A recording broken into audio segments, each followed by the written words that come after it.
Mes chers collègues, Monsieur le Premier ministre, le 4 janvier dernier, sur France Inter, le porte-parole du gouvernement condamnait la loi sur les médias en Hongrie parce qu'elle est incompatible avec l'application d'une certaine idée de la liberté de la presse validée par les traités européens.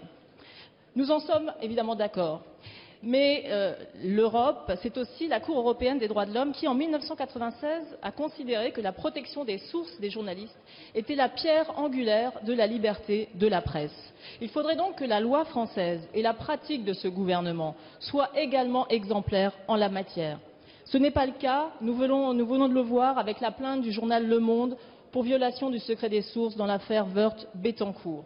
Je rappelle qu'un conseiller de la garde des Sceaux avait vu la liste de ses communications téléphoniques réquisitionnées par les services secrets pour savoir s'il était la source d'un journaliste du Monde, ce au mépris de la loi de 1991.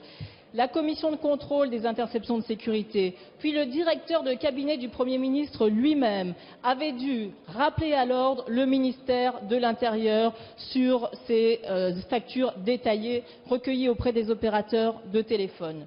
Aujourd'hui, la plainte du Monde vient d'être classée sans suite par le parquet et ça pose plusieurs problèmes.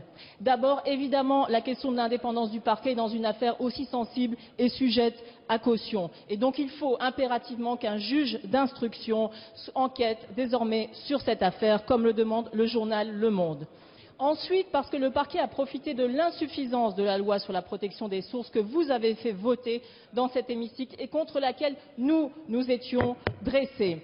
Nous aurions pu au moins espérer que cette loi, à défaut de garantir une protection juridique suffisante, aurait fait changer votre pratique de l'indépendance ou de la non-indépendance des journalistes. Il n'en est rien. Les pressions continuent. Monsieur le Premier ministre, les grands discours suffisent. Si vous prétendez garantir la liberté de la presse, il faut une loi efficace. Celle-ci ne l'est pas. Merci. La parole est à Monsieur le garde des Sceaux. Merci, Monsieur le Président, Mesdames et Messieurs les députés, Madame le député Aurélie Filippetti.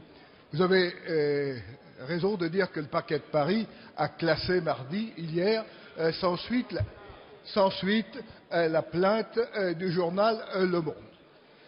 Pour une raison simple, c'est parce que les infractions n'étaient pas juridiquement constituées et la plainte visait notamment la violation du secret des sources.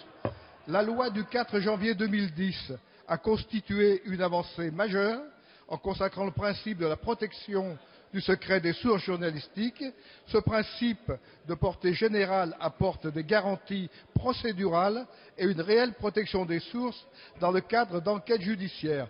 Par exemple, il est interdit de recourir à des perquisitions ou des écoutes téléphoniques, comme vous l'avez rappelé, afin de découvrir la source d'un journaliste dans une enquête portant sur des faits de violation du secret professionnel.